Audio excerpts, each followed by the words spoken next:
إن الحمد لله نحمده ونستعينه ونستغفره ونعوذ بالله من شرور أنفسنا وسيئات أعمالنا. من يهده الله فلا مضل له ومن يضلل فلا هادي له، وأشهد أن لا إله إلا الله وحده لا شريك له، وأشهد أن محمدا عبده ورسوله. يا أيها الذين آمنوا اتقوا الله حق تقاته ولا تموتن إلا وأنتم مسلمون. يا أيها الذين آمنوا اتقوا الله وقولوا قولا سديدا يصلح لكم أعمالكم ويغفر لكم ذنوبكم، ومن يطع الله ورسوله فقد فاز فوزا عظيما.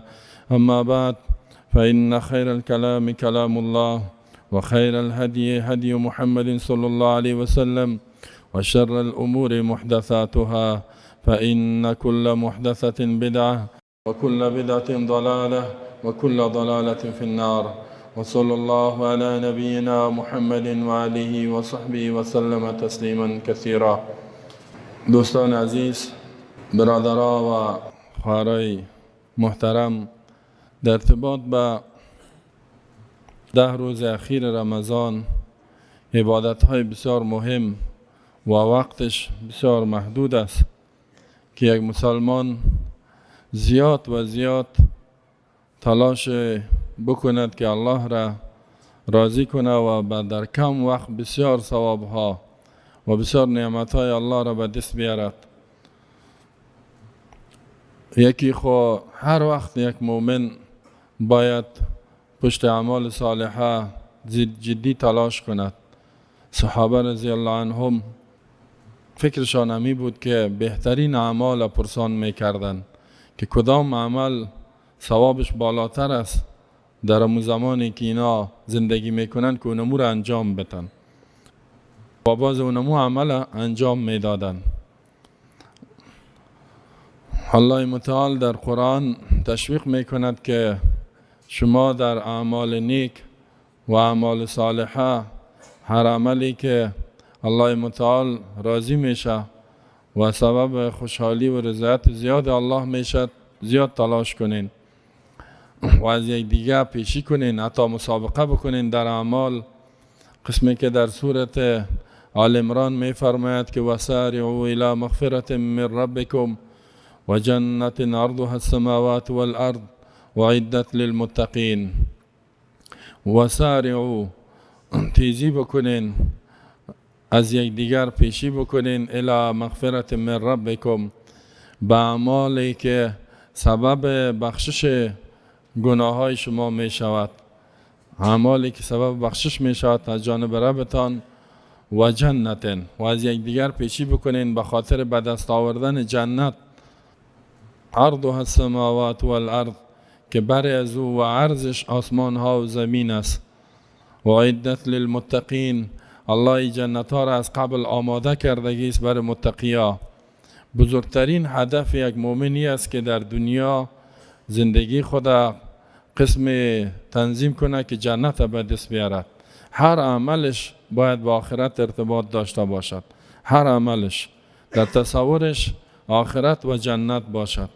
اگر اعمال نیک انجام میده که مر الله ثواب میده و در جنت برساند و با در جنت درجات و مقام مر الله بالا ببرد.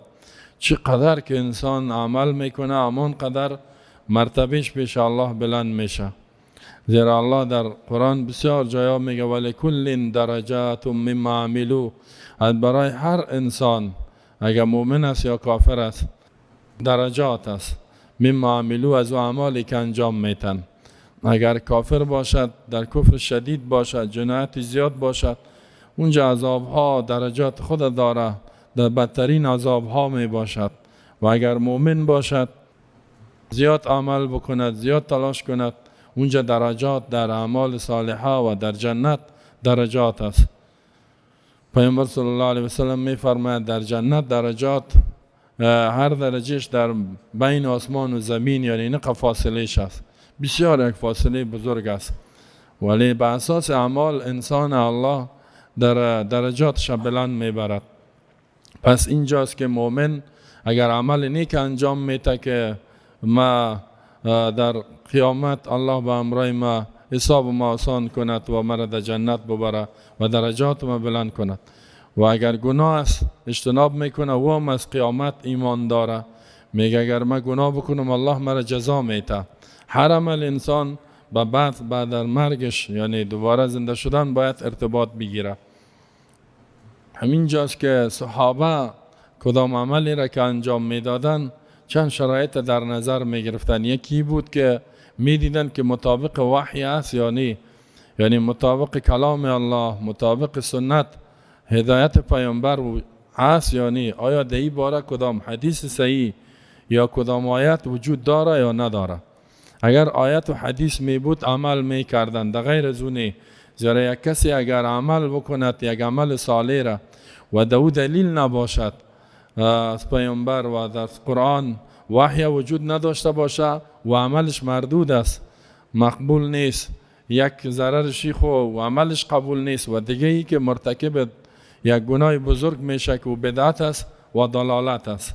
و پیامبر صلی الله علیه و سلم میفرماید در احادیث بسیار زیاد صحیح بخاری مسلم که من احدث فی امرنا هذا ما لیس منه فهو رد، کسی که ایجاد کند در دین ما هذا که اسلام است ما آن اعمالی را یا عقیده را یا اذکار را ذکر گپای را لیس منه که دهی ثابت نباشد فهو رد، پس او مردود است، مقبول نیست، یعنی الله و عمل قبول نمی کند. چقدر جای تأسف است که زحمت میکشه یک مسلمان آخر عملش قبول نشه و عملش رد و مردود شود. بسیار مسلمان ها داریم که متاسفانه در بدعت ها مصروف هستند، مصرف زیاد میکنن، پول خدا نه جان تکلیف میکشن اما پیش الله ارزش نداره، به خاطر که ثبوتش در اسلام نیست، در قرآن وجود ندارد، حدیث در اونجا وجود ندارد. و می فرماید ایاکم و محدثات الامور، خبردار خود از چیزای نو در دین حفاظت کنین، چیزی که ثابت نباشد و او عمل نکنین. فان کل محدثه بدعه و کل بدعه ضلاله، زیرا هر چیزی که در دین نو ایجاد میشه و بدعت است و هر بدعت که است گمراهی است. یعنی اگر بدعت چی را میگه؟ یک کسی عمل نیک انجام میده فکر میکنه که در دین است در حالی که نیست، ضلالت است. و کل ضلالت فی النار، و هر گمراهی در آتش است. یعنی با وجودی که اعمال نیک در ظاهر انجام میده اما جایش در آتش است. پس فکر کنین چقدر خطرناک است. اولی که مؤمن باید بفهمه که این عملش در اسلام است یا نه.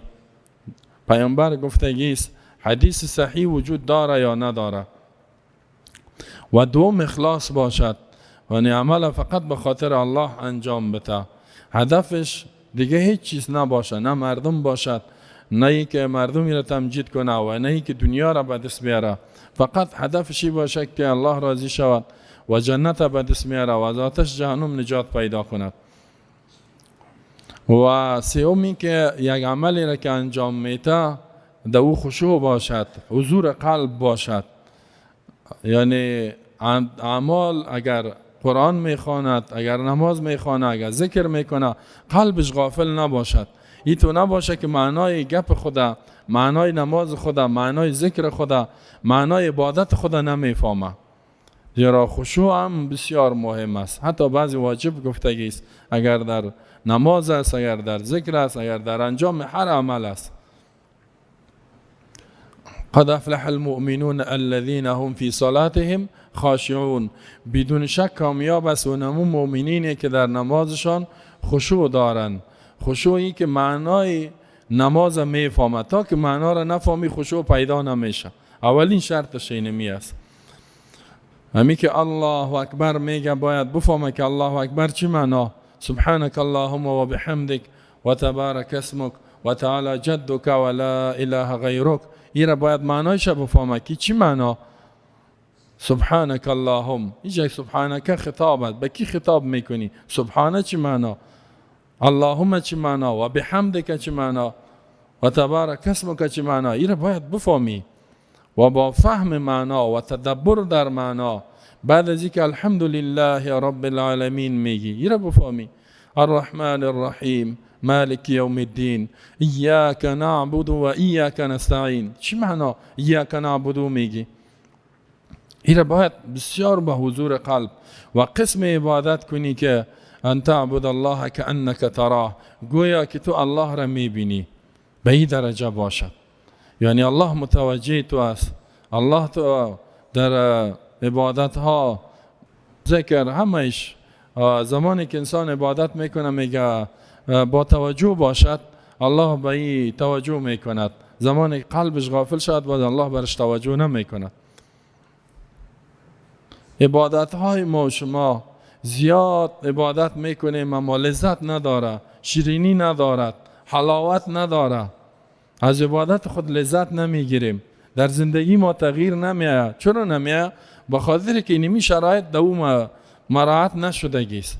خشوع در عبادت ما نیست، احسان در عبادت نیست، طریقه پیامبر صلی الله علیه و سلم نمی باشه، اخلاص نمی باشه، از یک عقیده درست قرآنی و سنت پیامبر، توحید و سنت از اون نشأت نمی کنه. هیچ که مصیبت است و نموز که باز او عبادت نتیجهش خوب نمی باشد. حتی اگر دعا باشه قبول نمیشه، یا نتیجه ثوابش کم می باشه، درجه و مرتبهش کم می باشه.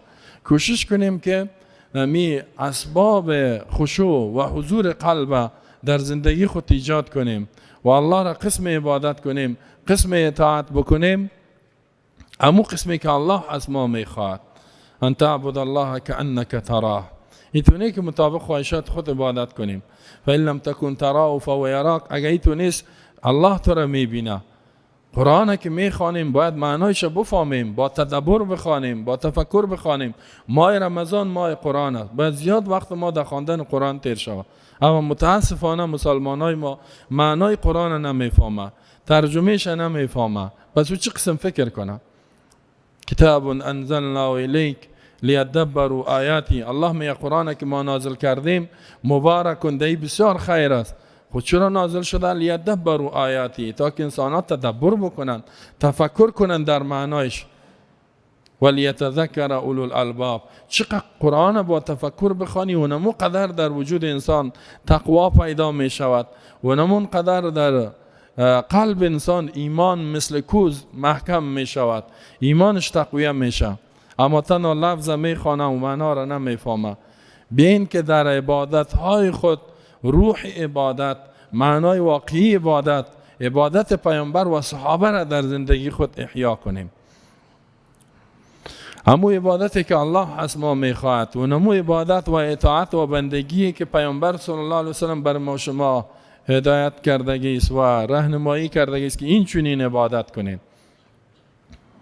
یعنی 10 روز مانده یا 12 روز. بسیار جای تأسف است که هنوزم ما و شما عبادت‌های ما صحیح نشود، عبادت‌های ما درست نباشه و از این 10 روز 12 روز آنچنان استفاده نکنیم که الله ما را ببخشه، گناه‌های ما را مستحق جنت شویم، از عذاب آتش نجات پیدا کنیم و درجات ما بلند بره. بسیار جای تأسف است.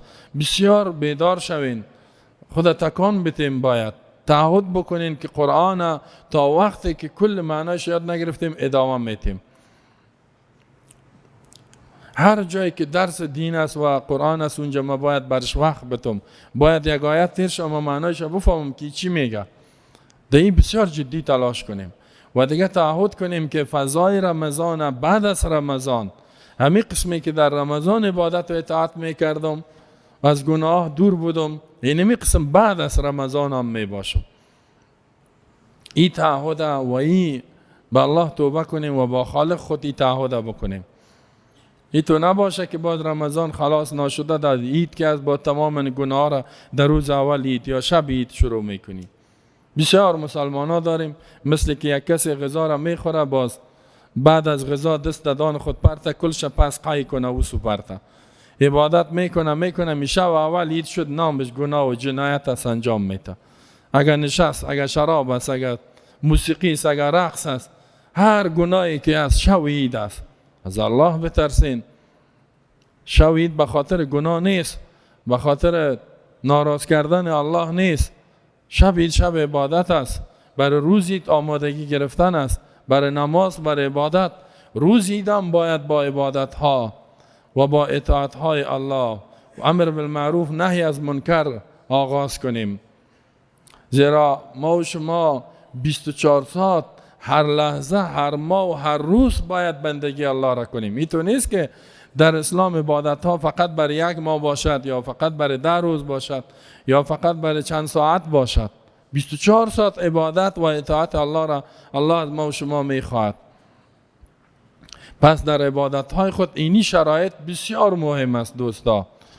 با عقیده توحید و ایمانیات، با اخلاص کامل، با طریقه و روش پیامبر، مطابقت با سنت رسول الله صلی الله علیه و و احسان و خشوع و حضور قلب. این بسیار مهم است که این چنین عبادت و اینمی نوع عبادت در 10 روز در وجود خود احیا کنیم و زنده بسازیم.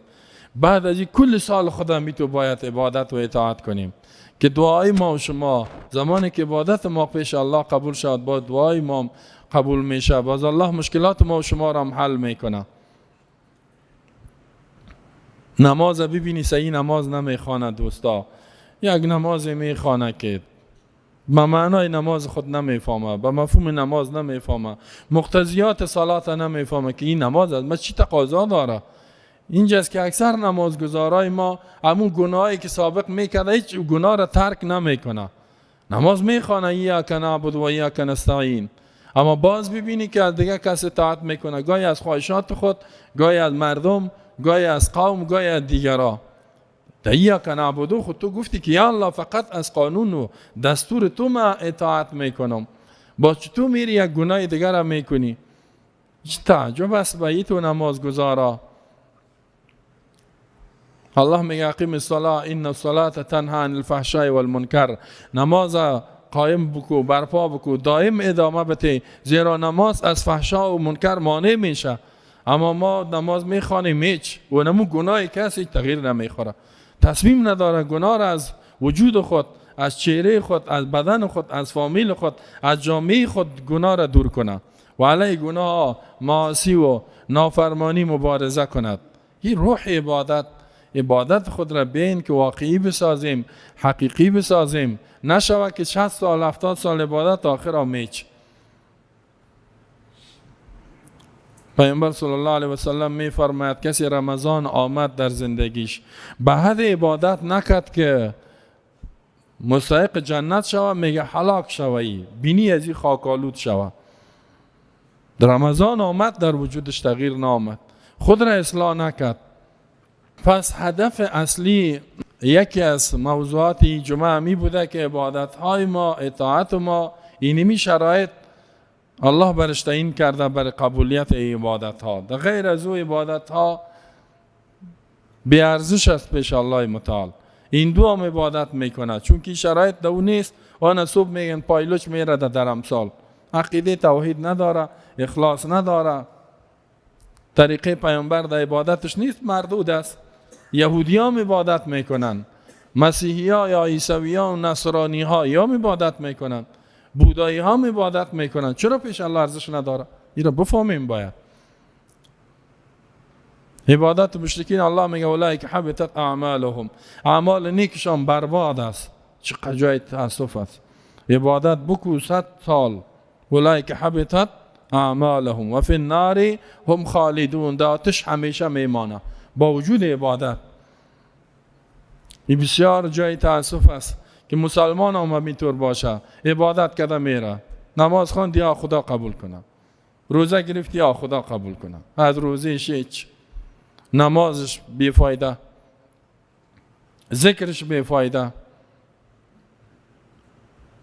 قرآن خواندنش بیفایده، کل کار فقط اونمو تو سرسری دیگه انجام دادن. در ارتباط با اعتکاف هم میخوایم که یک چیزی بیان شود، زیرا ما و شما چند روز، یعنی برای 10 روز اخیر اعتکاف کردن. یکی اعتکاف با معنای اقامت و وقت تیر کردن در یک جای گفته میشه و در اصطلاح در لغت میره میگه. در اصطلاح وقت تیر کردن در یکی از مساجد، اگر مسجد جامع باشه بسیار خوبتر است که هیچ از معتکف خود یعنی جایی که اعتکاف میکنه بیرون نبرایه. بنیت عبادت و اطاعت به طریق پیامبر. فضیلت اعتکاف هیچ یک حدیث ثابت نیست از پیامبر صلی الله علیه و سلم که اینقدر ثواب داره. در قرآن الله تشویق کرده که ولا تباشروهن و انتم عاکفون فی المساجد، شما با خانمایتان همبستری نکنین در حالی که اعتکاف می باشین در مساجد. و در احادیث میاد که رسول الله صلی الله علیه و سلم کان یعتکف العشر الاواخر، 10 روز آخر اعتکاف میشد، ترک نمیکرد، بسیار حریص بود با اعتکاف کردن در ماه رمضان. سنت مؤکد است حکمش، اما در فضیلتش یک حدیث ابن ماجه عبدالله ابن عباس روایت کرده است از رسول الله صلی الله علیه و سلم می قال گفت المعتکف هو یعتکف الذنوب، معتکف کس حبس میکند، بند میکند گناه ها را. و یجری له من الحسنات که عامل الحسنات کلها، الله ثوابا را برش میته مثل که یک کسی کل حسنات انجام داده باشه، یعنی تماما نیکی ها را انجام داده باشه. این تو یک حدیث است، اما این حدیث ضعیف است. بعضی علما میگه وقتی که یک عمل اصلش در قرآن و سنت ثابت باشه باز بر فضیلتش احادیث ضعیف هم قبول است. بسیار محدثین گپام میگن، بعضی محدثین میگن در فضیلتشان باید حدیث صحیح باشد. خب ولی اعتکاف درجه بسیار زیاد داره. ابو داود میگه برای امام احمد گفت که تعرف فی فضل اعتکاف شیئا تعرف، بر ما معرفی کو در برتری اعتکاف یک چیزی را. قال لا الا شیئا ضعیفا، میگه امام احمد گفت که در فضیلت اعتکاف ما چیزی نمیشناسم مگر بعضی احادیث ضعیفه است.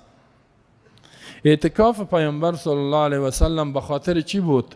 به خاطر از این نبود که اونجا خوش و نان خورده بره و یک ذره خواب خود زیاد کنه و یک ذره راحت شوه از خانه و فامیل و جنجالا دور شوه. خب بعضی ها میگه بیخی می سر ما در خانه سردرد شده مزه دست طفلا یا بیا که بریم در مسجد یک ذره خود راحت بسازیم. اینطور نبود. به این خاطر اعتکاف نشینین که خود راحت بسازیم، ذهن ما آرام شوه، فکر ما آرام شوه.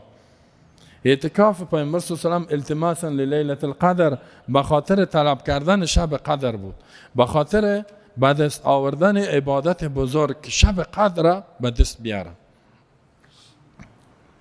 حدیث صحیح است در بخاری و مسلم. ابی سعید الخدری رضی الله عنه، خوبی حدیث متوجه باشین دوستا. ابو سعید الخدری می فرماید قال اعتکف رسول الله صلی الله علیه و سلم، اعتکاف کرد رسول الله صلی الله علیه و سلم 10 الاول من رمضان، 10 روز اول رمضان، 10 روز آخرانی اول شروع کرد. و اعتکفنا معه، ابو سعید خدری میگه ما با امرش اعتکاف شدیم، ما شروع کردیم. که صحابه چقدر تابعداری میکردن از پیامبر، کاری را که پیامبر میکرد عاجل وا میکردن، نمیگفتن حکمتش چیست یا رسول الله، ثوابش چقدر. هر کاری پیامبر کرد دو بسیار ثواب است. دیگه اعتکاف فضیلتش اینه که پیامبر اعتکاف شده، با وجودی که رئیس دولت مسلمانان بود چقدر کار داشت. میگه ما هم اعتکاف شدیم. فاتا و جبریل، میگه جبریل پیش آمد فقال، گفت که ان الذي تطلب امامك، و آن چیزی را که تو طلب میکنی پیش رویت است. به خاطر چی شده بود؟ لیلة القدر. لیلة القدر خیر من 1000 شهر، عبادت کردن در شب قدر بهتر است از عبادت 1000 ماه که 83 سال و چند ماه میشه. در یک شب عبادت از 83 سال عبادت کرده بالاست. که جبرائیل برش گفت آنچه که تو طلب میکنی که شب قدر است در 10 اول نیست، پیش رویت است، 10 وسط برو. میگه فاعتکف العشر الاوسط، اعتکاف کرد 10 روز وسط را، یعنی 10 روز دیگر دوم، 10 روز دوم رمضان. فاعتکفنا ما میگه شروع کردیم که با شب قدر در اینجا باشد. فاتا جبریل فقال ان الذي تطلب امامك، جبرائیل می پیش آمد گفت آنچه که تو طلب میکنی میخوای که شب قدر به دست بیاری، این پیش رویت است، یعنی در 10 وسط نیست، ده اخیر است. فقال ان الذي تطلب اما قام النبي صلی الله علیه وسلم خطیبا، میگه رسول الله صلی الله علیه وسلم با شروع کرد در ده اخیر اعتکاف. ما هم ششتیم، میگه استاد شد خطیب خطبه بیان کرد. صبیحة 20 من رمضان، صبح 20 رمضان بود خطبه گفت. فقال گفت من کان اعتکف مع النبی فلیرجع، کسی که اعتکاف کرده بود با همراه پیامبر صلی الله علیه و آله رجوع کنه. فانی اریت لیلة القدر، به من نشان داده شد شب قدر. گفت من شب قدر دیدم. و اینی نسیتها، و میره فراموش کردم. یعنی شب قدر دیدم فراموش کردم. و انها فی العشر الاواخر فی وتر رمضان، و یقینا شب قدر در 10 روز آخر روزای طاق رمضان است. همه قدرش گفت میفهمم که روز مشخصش یادش رفت، همه خوی دایی حکمت بود از جانب الله برش فراموش کردی را. الله نخواست که وقتش معین باشد. گفت همه میفهمم که در 10 اخیر است، 10 روز آخر رمضان از وتر روزای طاق، یا شب 21، شب 23، 25، 27، 29، اینمی شب هاست. گفت شما ایره رواه شیخان، امام بخاری مسلم حدیث روایت کردگی است. سعی کنین اعتکاف که میشینیم بسیار عبادت، بسیار اطاعت، به خاطر شب قدر احیا کردن، زحمت کشیدن، به خاطر از این نباشه که اینجا خدا راحت بسازیم، به خاطر زیاد زحمت. زیرا پیامبر صلی الله علیه و آله حدیث صحیح بخاری میگه اذا دخل العشر الاواخر، وقتی که 10 روز آخر داخل میشد، یجتهد فی ما لا یجتهد فی غیری، اینقدر کوشش میکرد، عبادت زیاد میکرد که دیگه نکرده بود. یعنی زیاد زحمت میکشید، زیاد عبادت میکرد، سر خود فشار می آورد، شبها را احیا میکرد. در دیگه حدیث صحیح بخاری میاد که اذا دخل العشر الاواخر، وقتی که 10 روز آخر داخل میشد، 10 روز آخر رمضان داخل میشد، شد مئزره و ایقظ لهله و ایقظ اهله، امی کمر خدا بسته میکرد، کمر خدا بسته میکرد بر عبادت. از خانم دور میشد، زیرا با خانم نزدیکت و همبستری کردن در 10 اخیر در وجود سستی را میاره، قوت عبادت کم میشه. یعنی کمر خدا بسته میکرد.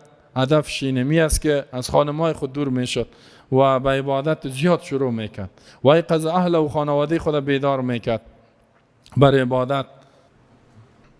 و احیا لیله، این حدیث الفاظ بخاری است.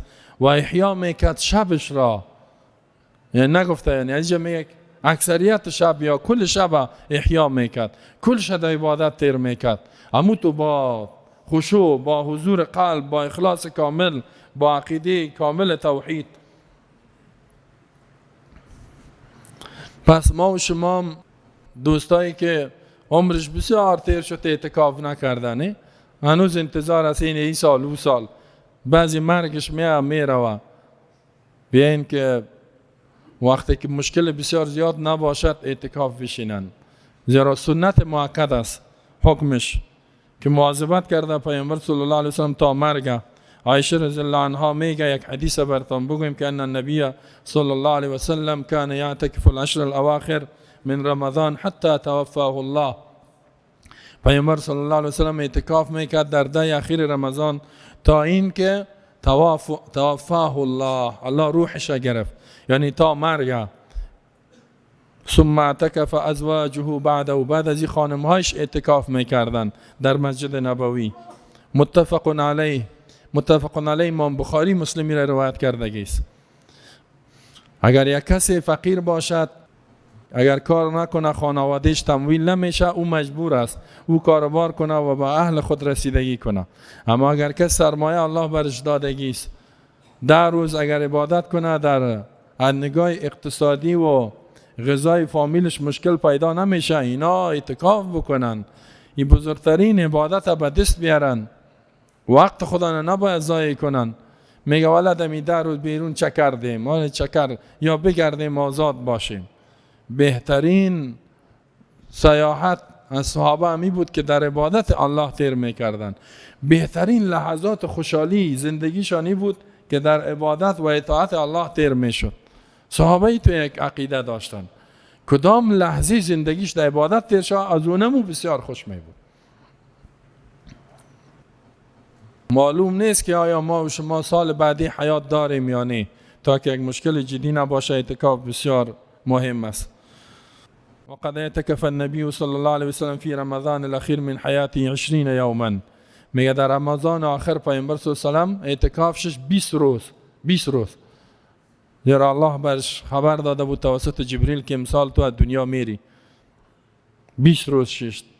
در صحیح بخاری عن ابی هریره رضی الله عنه قال كان النبي صلی الله علیه و سلم، ابو هریره میگه که بود رسول الله صلی الله علیه و سلم یعتکف فی کل رمضان 10 ایام، در هر رمضان 10 روز اعتکاف میشست.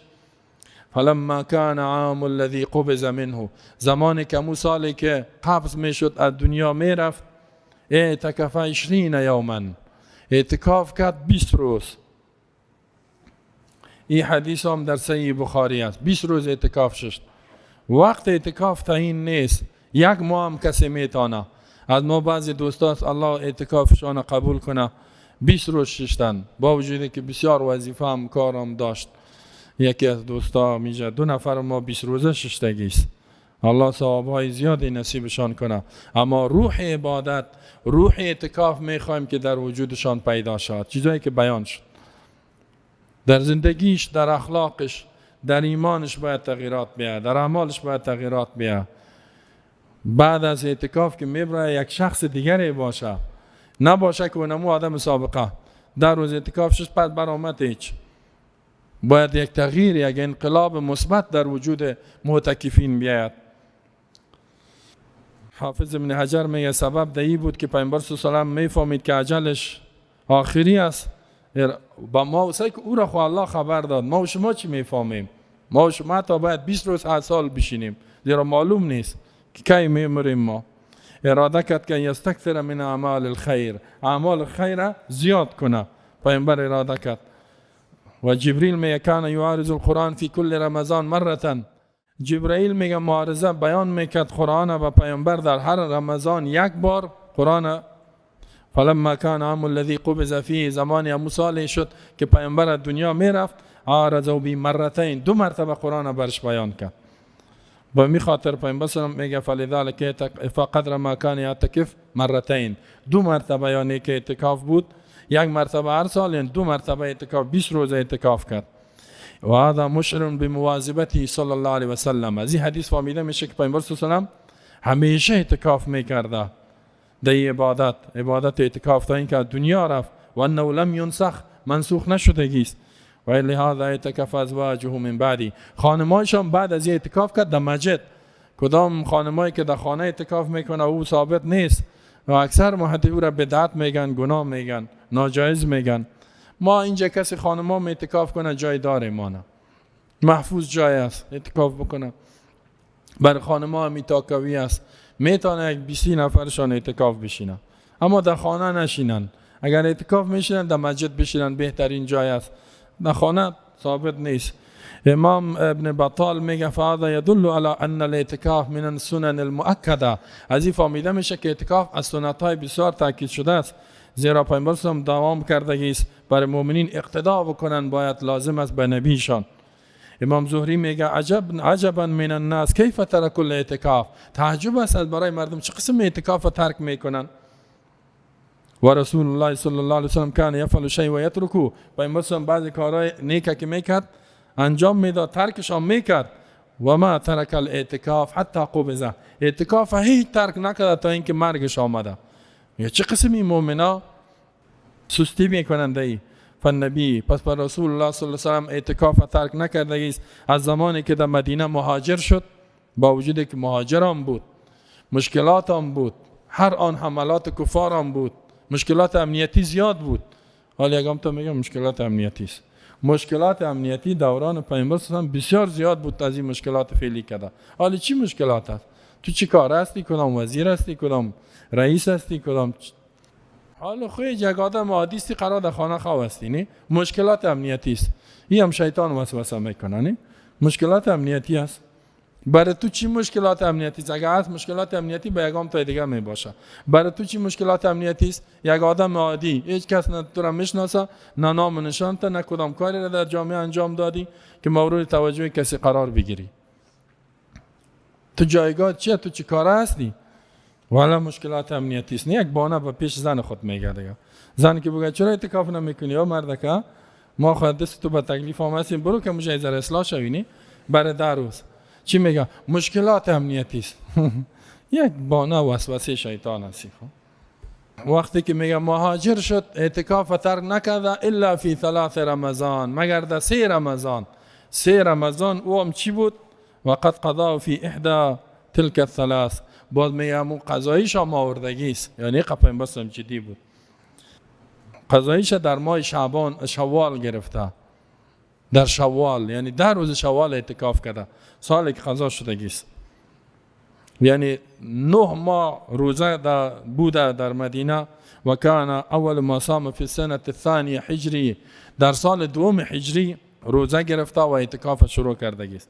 شیخ الاسلام می فرماید که غزا النبی صلی الله علیه و سلم، شیخ الاسلام ابن تیمیه ماشاءالله بسیار عالم بزرگ است، اینقدر علم الله برش داده، قرآن سنت، فهم صحابه، تابعین، تبع تابعین، مجتهدین، فکر میکنی که کل علوم اسلام در خود جمع کرده بود. به می خاطر شیخ الاسلام میگن، ابن تیمیه رحمه الله. اما ما مقلد از هم نیستیم. خب بعضی میگه امام شما همی است. توبه. ما گپایی که هر عالم، هر مجتهد احترام داریم. امام ابو حنیفه رحمت الله علیه بسیار دوستش داریم، امام شافعی رحمت الله علیه، امام مالک، امام احمد ابن حنبل، امام سفیان ثوری و اوزاعی و تمام ائمه مجتهدین، حتی علمای فعلی را که علم داره کل از یارا ما خوش داریم، کل از یارا احترام داریم، اما هر عالمی که گپشان مطابق قرآن و سنت باشه. الله بر ما اینقدر علم داده که تفکیک کنیم که گپی کی مطابق قرآن و سنت است، گپی کی نیست. و کل ائمه مجتهدین میگفت که زمانی که گپای ما مطابق قرآن حدیث بود به او عاجل عمل کنید، اگر نبود ترکش کنید. ما بشر هستیم، ما مجتهد هستیم، ما معصوم نیستیم، خطا میکنیم. شیخ الاسلام میگه غزا النبی صلی الله علیه و سلم فی شهر رمضان، میگه جهاد کرد پیامبر در ماه رمضان، ذلک العام، یعنی در سال 2 هجرت، اول شهر انفرد غزوه بدر، اولین ماهی که رمضان فرض شد جنگ بدر بود و در روز جمعه 17 بود، روز 17 رمضان خلت من الشهر که از ماه رمضان تیر شده بود. این در 17 رمضان جنگ بدر واقع شده و در این جنگ الله سخت پیروزی داد مسلمانان را. مشرکین اکثریت رهبرایش در این جنگ آمده بود کلش کشته شدند. سخت یک جزا بود برای کفار مکه که در برابر پیامبر بودند. فلما نصره الله علی المشرکین، زمانی که الله را مدد کرد در برابر مشرکین، اقام بالعرس بعد الفتح 3، میگه در یک میدانی استاد شد بعد از فتح 3 روز، فدخل علیه العشر و فی السفر، و این 10 روز رمضان آمد، عید سفر بود. فرجع الى المدینه، بازگشت کرد به مدینه، ولم یبقى من العشر الا اقل، از 10 روز اخیر نمانده بود، کم یا چند روز مانده بود، یعنی وقتش در جهاد تیر شد. فلم یعتکف ذلك العشر بالمدینه، میگه امو 10 روزه در مدینه اعتکاف نکرد به خاطر که در جهاد بود. و کان فی تمامی مشغولا به امر الاسرا والفدا، و در چند روزی هم که باقی مانده بود اسیرایی که بود او مصروف بود و فدیه گرفتن از اسیرا. احوالش که منقول است از پیامبر نقل شده دلالت میکنه که اعتکاف نکرده تمامی 10 روزه، لیکن قضایی آوردگی است. مثل که 1 سال دیگه هم پیامبر صلی الله علیه و سلم خواست اعتکاف بکنه، خانمایش به همراهش یک جای شد، باز